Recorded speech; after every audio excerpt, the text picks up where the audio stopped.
নিযুত মইনা আঁচনি বা নিযুত বাবু আঁচনিৰ ফৰ্মখন এতিয়ালৈকে যদি আপুনি ফিল আপ কৰা নাই আৰু আপুনি যদি ফিল আপ কৰি লৈছে তেন্তে এই ভিডিঅটো আপুনি স্কিপ নকৰাকৈ শেষলৈকে চাব নিযুত মইনা আঁচনি বা নিযুত বাবু আঁচনিৰ ফৰ্মখন আপুনি কেনেকৈ ফিল আপ কৰিব পাৰিব যদি আপুনি এতিয়ালৈকে ফৰ্মখন লাভ কৰিব পৰা নাই তেন্তে আপুনি অৰিজিনেল ফৰ্মখন কেনেকৈ লাভ কৰিব পাৰিব আৰু আপোনাৰ বেংক একাউণ্ট কোনখন দিব লাগিব কোনখন বেংক একাউণ্টত আপোনাৰ পইচা আহিব আৰু আপুনি কেতিয়া পইচাসমূহ লাভ কৰিব পাৰিব আজিৰ এই ভিডিঅটোত মই আপোনাক সম্পূৰ্ণ প্ৰচেছখিনি দেখুৱাম আপুনি অলপ স্কিপ নকৰাকৈ ভিডিঅটো সম্পূৰ্ণ চাব সো প্ৰথম আপুনি চাব পাৰিব ইয়াত লিখা আছে গভৰ্ণমেণ্ট অফ আসাম তাৰ পিছত আপুনি চাব পাৰিব ইয়াত দিয়া আছে মুখ্যমন্ত্ৰী নিযুত বাবু আঁচনি আপুনি নিশ্চয় দেখিবলৈ পাইছে এতিয়া আপুনি চাব পাৰিব ইয়াত লিখা আছে financial assistance to male student from economical weaker families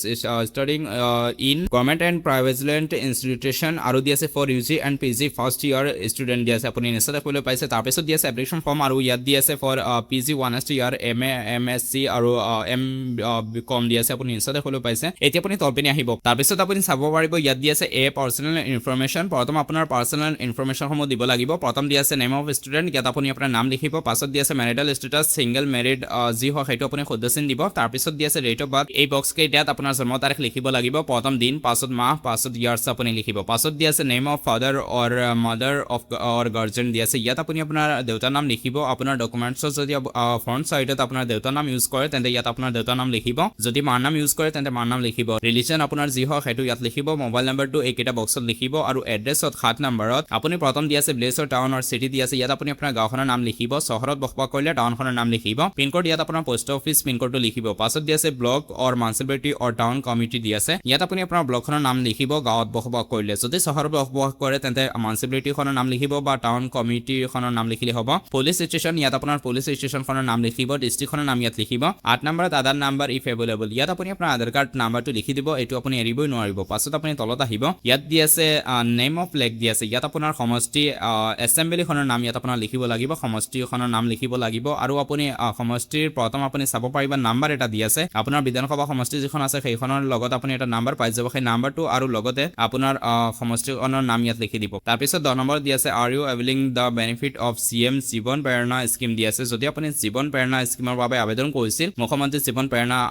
আঁচনি যিখন আছে সেইখনৰ বাবে আবেদন কৰিছিল তেন্তে ইয়াত আপুনি ইয়েছ কৰিব আৰু যদি আবেদন কৰা নাই ইয়াৰ সুবিধা লাভ কৰা নাই তেন্তে আপুনি নট টিক মাৰ্ক দিব তাৰপিছত দিয়া আছে বি নম্বৰ এডুকেশ্যন ডিটেইলছ এতিয়া আপুনি আপোনাৰ এডুকেশ্যন ডিটেইলছসমূহ আপুনি দিব লাগিব প্ৰথম দিয়া আছে 1 নম্বৰত name of the institution from wish pass it দিয়া আছে অৰ্থাৎ আপুনি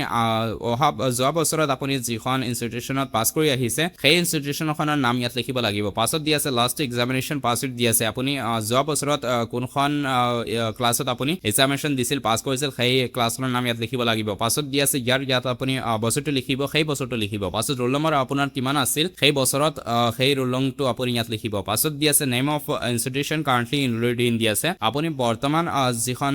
কলেজত আপুনি ইনৰোলড আছে সেই কলেজখনৰ নাম ইয়াত লিখিব ইনষ্টিটিউশ্যনখনৰ নাম ইয়াত লিখিব পাছত দিয়া আছে নেম অফ দ্য ইউনিভাৰ্চিটি ইয়াত আপোনাৰ ইউনিভাৰ্চিটিখনৰ নাম লিখিব বৰ্তমান আপুনি যিখনত আছে পাছত দিয়া আছে university registration number of the student দিয়া আছে ইয়াত ইউনিভাৰ্চিটি ৰেজিষ্ট্ৰেশ্যন নাম্বাৰ আপোনাৰ যিটো আছে বৰ্তমান আপুনি যিখন ইউনিভাৰ্চিটিত আছে সেই ইউনিভাৰ্চিটি ৰেজিষ্ট্ৰেশ্যন নাম্বাৰটো ইয়াত লিখিব লাগিব চি নম্বৰত বেংক ডিটেইলছ ইয়াত আপুনি চাব পাৰিব 1 নম্বৰত দিয়া আছে একাউণ্ট নাম্বাৰ ইয়াত আপুনি আপোনাৰ একাউণ্ট নাম্বাৰটো লিখিব IFSC কোডটো ইয়াত লিখিব একাউণ্ট হোল্ডাৰছৰ নাম ইয়াত লিখিব আপোনাৰ সকলো তথ্যসমূহ দিব পাছত বেংকৰ নাম ইয়াত আপোনাৰ বেংকখনৰ নাম লিখিব ব্ৰাঞ্চখনৰ নাম ইয়াত লিখিব আৰু ইয়াত আপুনি এয়াৰটেল পেমেণ্টছ বেংক আৰু জিঅ' পেমেণ্টছ বেংক এনেকুৱা পেমেণ্টছ বেংকসমূহৰ একাউণ্ট আপুনি নিদিব বহুতে মোক যোৱা ভিডিঅ'ত কমেণ্টত কৰিছিল বেলেগ চেনেলত যে আমি পেমেণ্টছ বেংক ইউজ কৰিব পাৰোঁনে বা জিঅ' পেমেণ্টছ বেংক ইউজ কৰিব পাৰোঁ নেকি এনেকুৱা বহু পেমেণ্টছ বেংকৰ নাম কৈছিল মই আপোনাক ৰিকুৱেষ্ট কৰিম আপুনি এইসমূহ একাউণ্ট কেতিয়াও ব্যৱহাৰ নকৰিব কাৰণ ডিবিটি লিংক নথকাকৈ আধাৰ শ্বিডিং নথকাকৈ আপুনি পইচাসমূহ লাভ নকৰিব যোৱা বছৰত এনেকুৱা বহু হৈছে সেইকাৰণে আপোনালোকে এনেকুৱা কাম নকৰিব আৰু আপুনি এদিনত মাত্ৰ আপুনি একাউণ্ট খুলিব পাৰিব যিকোনো বেংক একাউণ্টত গৈ মাত্ৰ এদিনত আপুনি একাউণ্ট খুলি আপোনাৰ IFSC কোড আৰু একাউণ্ট নম্বৰ আনিব পাৰিব আপুনি যিকোনো এখন বেংক একাউণ্টত গৈ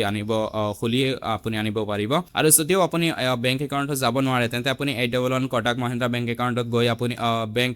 ছফ্টৱেৰ এটা আছে সেইটো আপুনি অনলাইন কৰিব পাৰিব আপুনি ডিজিটেলি এইসমূহ লগে লগে লাভ কৰিব পাৰিব মাত্ৰ 30 মিনিটৰ ভিতৰত আপোনাৰ একাউণ্ট অপেন হৈ যাব আৰু PNB-টো আপুনি পাৰিব জিৰ' বেলেঞ্চ একাউণ্ট অপেন কৰোঁতে আপুনি মাত্ৰ 15-20 মিনিটৰ ভিতৰত আপুনি PNB-ত একাউণ্ট খুলিব পাৰিব নিশ্চয় তাৰপিছত দিয়া আছে signature head of the institution দিয়া আছে বৰ্তমান আপুনি যিখন ইউনিভাৰ্চিটিত কলেজত আছে সেই কলেজখনৰ যিজন হেড হয় সেই ইয়াত চিগনেচাৰ কৰিব আপোনাৰ কৰিব নালাগে চিগনেচাৰ পেৰেণ্টছ গাৰ্জেন দিয়া আছে ইয়াত আপোনাৰ মা দেউতা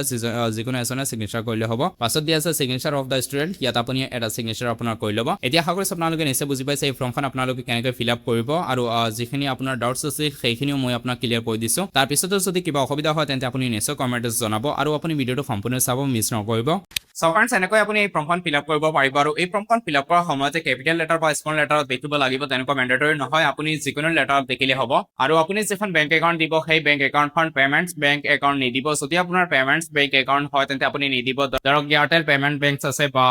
জিঅ' পেমেণ্টছ বেংক আছে এনেকুৱা বহু পেমেণ্টছ বেংক আছে এইখিনি আপুনি নিদিব কাৰণ এই বেংকসমূহৰ লগতে ডিবিটি লিংক নাথাকে একাউণ্ট লিংক নাথাকে একাউণ্টৰ সৈতে ডিবিটি লিংক নাথাকে আৰু ডিবিটি লিংক নথকাকৈ আপুনি পইচাসমূহ লাভ নকৰিব আৰু ফৰ্মখন যদি আপুনি এতিয়ালৈকে লাভ কৰিব পৰা নাই তেন্তে আপুনি ভিডিঅ'ৰ ডেছক্ৰিপশ্যনত দিয়া লিংকত ক্লিক কৰি আপুনি অৰিজিনেল ফৰ্মখন ডাউনলোড কৰিব পাৰিব মই যিখন ফৰ্মত বৰ্তমান মই আপোনাক প্ৰচেছ দেখুৱাইছো সেই ফৰ্মখন আপুনি নিজে ডাউনলোড কৰিব পাৰিব আৰু